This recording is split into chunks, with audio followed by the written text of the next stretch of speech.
So, Brady, one of my favourite subjects after football, obviously, is, as you know, is black holes.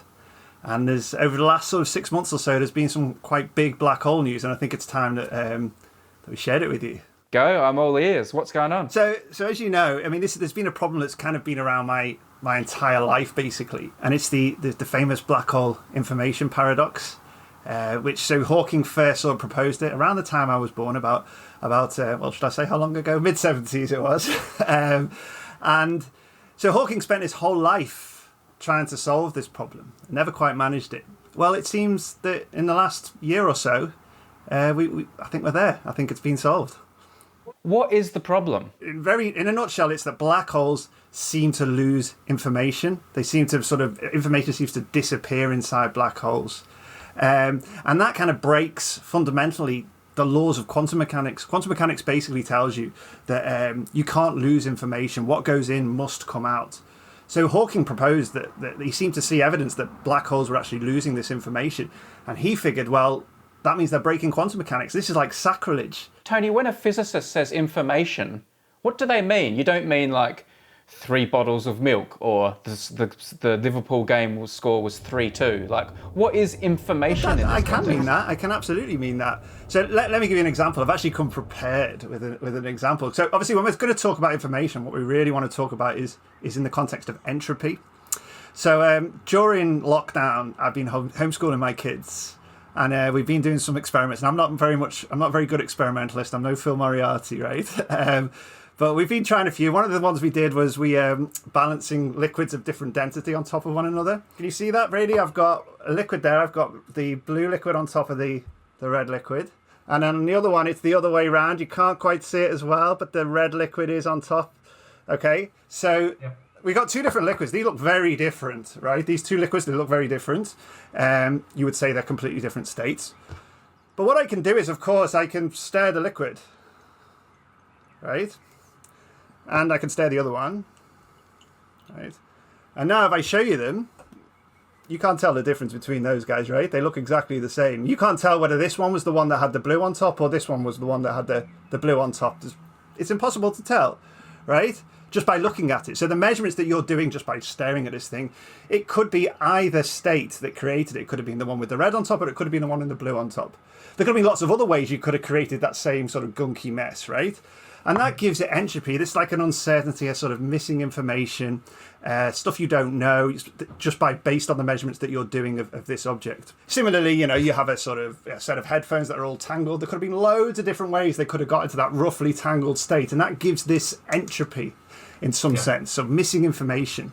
Now, of course, in the case of this liquid, I could sort of dive inside and unpick the microscopic structure of the whole thing and extract the information out of whether it was blue on top at the start or red on top. I could, in principle, get that out of... So you're talking about almost like doing the ultimate crime scene investigation and unpicking this came from that direction and this came from that direction and figuring out all this stuff to say, oh, it was red and blue at the start. Totally, you could do that in the case of the case of this thing, right? In the case of a black hole, however, it really does hide the information because you can't get anything out of a black hole. You can't go in and unpick the information and feed it to the outside. So, to see how black holes do carry entropy, like, let me imagine a scenario, right? Suppose you wake up one morning and there's a black hole at the bottom of your garden, right? And, okay, it's quite alarming and probably it's going to sort of tear you apart with its sort of tidal effects if you get too close to it. But let's say you don't get too close. And the next day, you wake up again, the black hole is still there, but it's grown by, say, the mass of an elephant. Okay? Now, how do you know that it swallowed an elephant?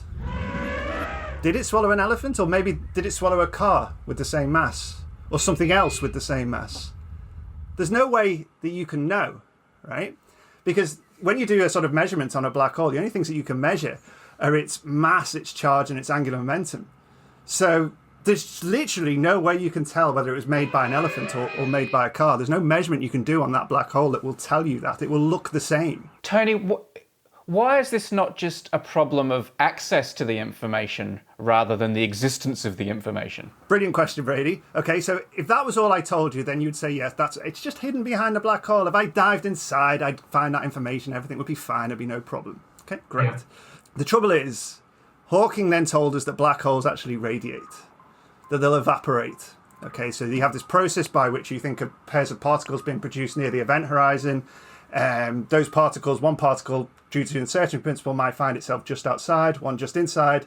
The outside guy escapes, the inside guy falls in, and this black hole evaporates. It starts to lose its mass. That radiation that it produces, it's really completely random in some sense. So at the event horizon where all this magic's happening, there's not. It could be this particle that went out, or it could be the other one that went out. It's totally random. The only thing that the radiation sees is the shape of the space-time, the geometry of the space-time. From that radiation, you can't extract that it was made from a car, the black hole was made from a car, or that it was made from an elephant. You can't get that from the radiation. And then eventually the black hole evaporates away completely, and all you're left with is the radiation, okay, which I've just said, and Hawking told us, doesn't contain the information that you need.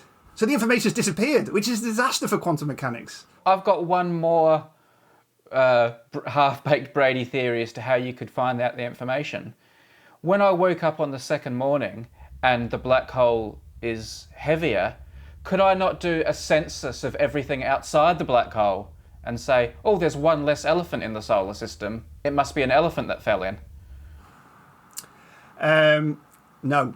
Right. Okay. If you have two regions of space that are separated from one another, if you have a pure quantum state over the whole space, right, and then you separate them, the two regions, there could be information in this region which relies on knowledge of this region, and vice versa. Okay, so if you separate the two regions, you can have missing information in this and missing information in this. But they kind of compensate for one another. They account for one another, which is kind of what you're asking. Can I do that? And that ought to be what happens. That absolutely ought to be what happens. But Hawking's calculation suggested that it's not what happens. Okay, so it's fair. It's a fair point what you said. Yes, isn't the information just? Can I just sort of account for the missing information on one side versus the other side, and everything takes care of itself? That's what quantum mechanics demands that it should be able to do in some sense. Hawking said, well, here's the calculation, show me how it's done. I can't do it. All right then, so let's not get too bogged down in all my stupid questions. Let's talk about what's actually happened. What's the news? What's been happening recently that's got you excited? Okay, so before I can get to that, can I tell you about Hawking's Bet? Okay, so Hawking spent his whole life trying to solve this problem. Okay, and he was convinced for a time that information was lost inside black holes. And he had him and Kip Thorne, who you probably know from the film Interstellar, had a bet with Preskill from Caltech over whether information was lost or not. So Hawking and Thorne said that it would be lost. Preskill said, no, don't be silly. Quantum mechanics is too precious. No way it's being lost. It's getting lost. It'll survive somehow, this information.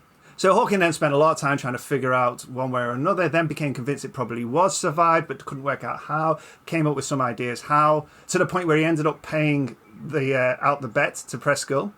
Kip Thorne, though, thought that Hawking's ideas weren't quite right, so he refused to pay the bet. It turns out Hawking's ideas weren't right. But over the years, people have become convinced that information was, it wasn't lost, but not really sure how it wasn't lost, if you see what I mean. So then, what's the news? We seem to have figured out how it's not lost, okay? So information is preserved. So this breakthrough has come from two teams, one on the east coast of America, centered around Princeton, and one around Stanford on the west coast. So the Princeton team did a really nice review just last week, actually, where they gave a really nice analogy for how this information is preserved.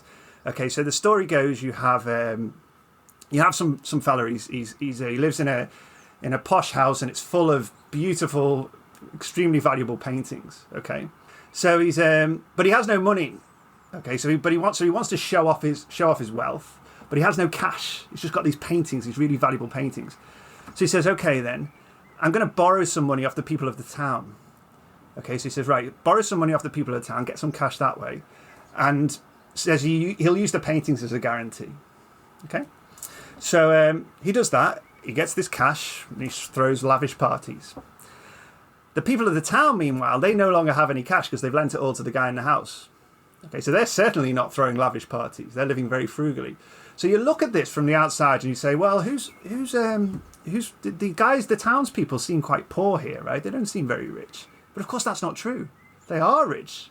They kind of, because they kind of own, in a sense, those paintings that are locked inside the house. They're their paintings. Right? And this is analogous to what's happening with the black hole. So in the analogy, the house is the black hole. Okay, the townspeople are like the radiation, and the wealth of the townspeople is the quantum information that's stored in that radiation. So very naively, you look at this and you think that the townspeople are poor, or that the radiation doesn't have much quantum information, but actually it does. Okay, it's somehow got access to the interior of the black hole. In the case of the analogy, the sort of townspeople actually have much more wealth, and you can secretly see that by looking at maybe the record of the loan. The record of the loan will show that they have some connection with the inside of the house. It's my elephant all over again. Of course, it had to be, right? But now let's see how it happened. This is great. This is where it gets beautiful. How does that play out in the black hole case?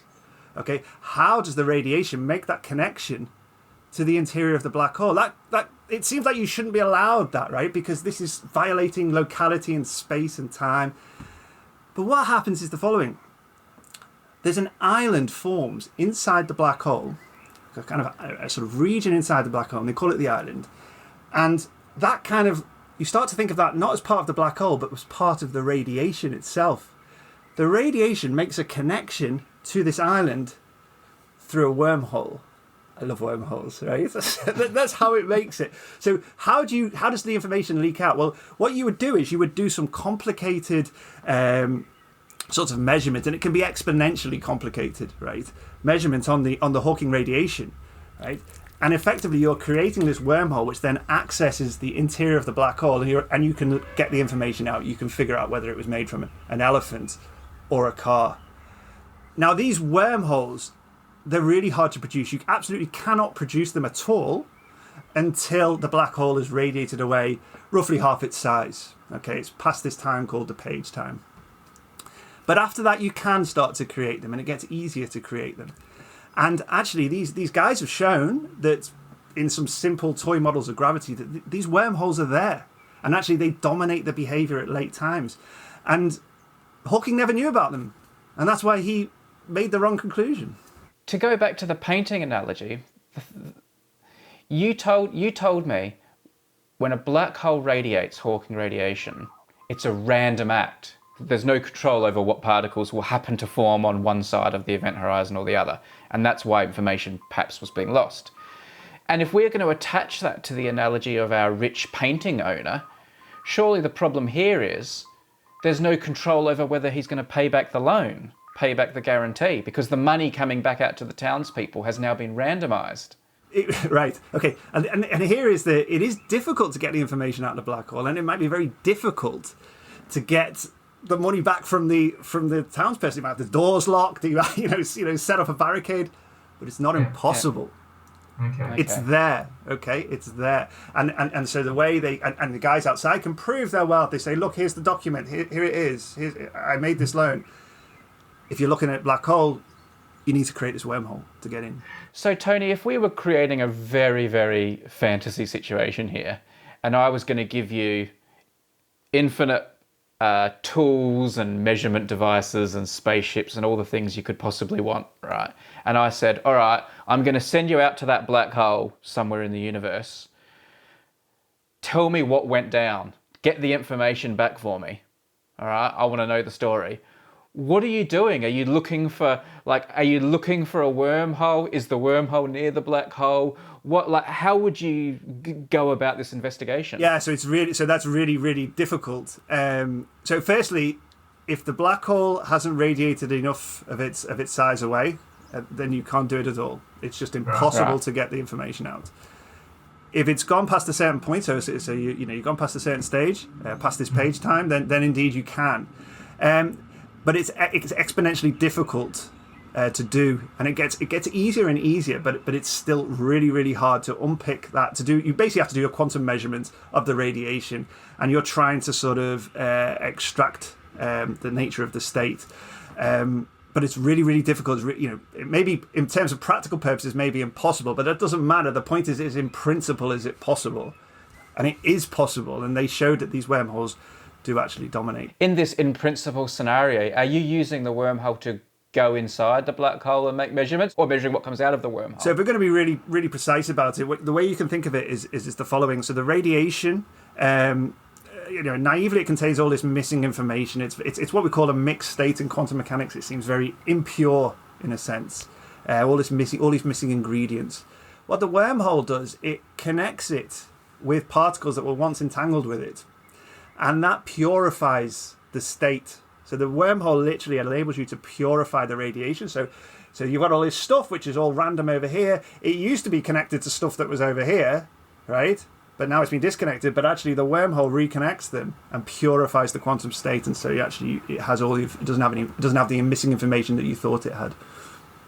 Tony, is this breakthrough a situation whereby it's like a new discovery and an advance that could be used to, understand things better and maybe do things in the future? Or is this more just a case of we've found a theoretical loophole that means the current system we're clinging to still works, so don't worry, there's no exception, go about your business? So I think that's a really interesting question, because I think one of the things about the black hole information paradox that people always said was the black hole information paradox is so profound, it's so incredible, that when we solve it, and I'm going to say that I think we have solved it, okay, that when we solve it, it will reveal something dramatic about space and time. That's, it'll say something about quantum gravity, something like that, right?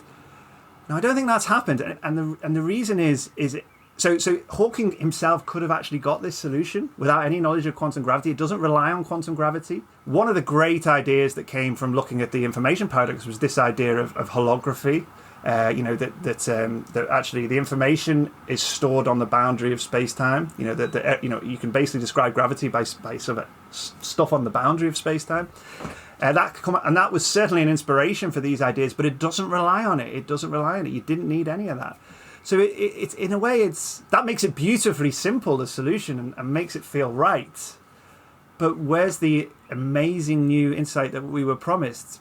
Well, we don't know. Maybe it's very early days yet. There is a little strange thing going on that's sitting in there, which is this idea that there's almost like a randomness to quantum. It suggests there might be a randomness to quantum gravity. That when you talk about quantum gravity, maybe the theory isn't just one theory. It might be like what we call an ensemble of theories. The theories itself. There's a little sort of technical subtlety in there in terms of the kinds of theories they played with to solve this. Theories called JT gravity, which have this property, but is that something that you're going to need to sort of extend it to sort of full four-dimensional general relativity and so on? Maybe. We don't know. That might be the sort of little smoking gun that's saying, that's the nugget that's going to give us that sort of, what we were promised from a solution to the information paradox. When you look through what they've published and what they've discovered, what do you think the leap or the clever thing they thought of was that all the men and women before didn't think of? Like, what's the thing you look at and go, yes, clever, I see what you did?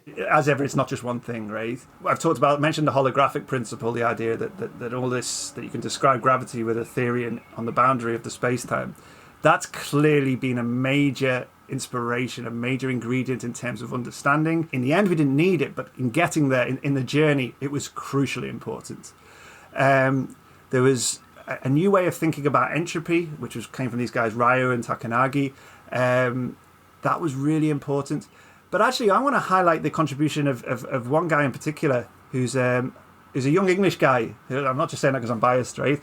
But he's actually just a PhD student at Stanford. But actually, his work, this guy called Jeff Pennington, his work that he did, some of which he did on his own, was really sort of a prelim to a lot of this. And then he's now on the papers with that finally seem to have solved it. But it was the work he was doing before seems to be really, really important as well. So in a way, it's like the new kid on the block just finally sent everybody over the line.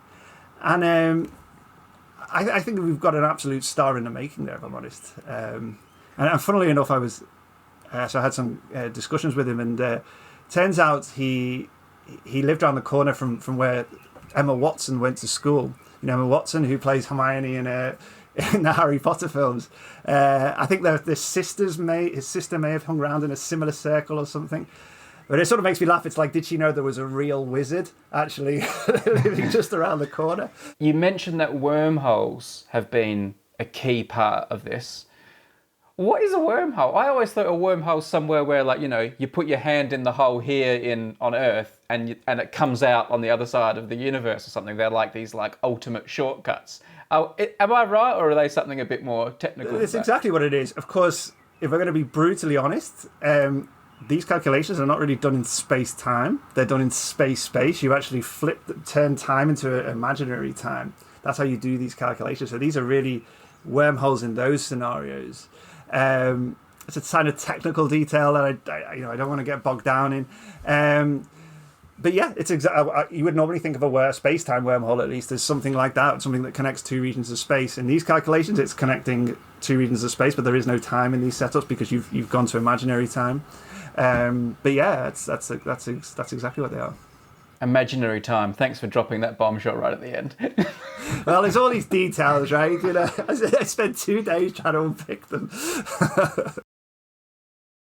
The extra dimensions angle. Okay, so the difference between those sorts of black holes, the astrophysical black holes, and the kind that you might produce the LHC, are that those are very large. They're very large black holes. Okay, they've been formed from stellar collapse. You know, death of a star, collapses and forms a black hole.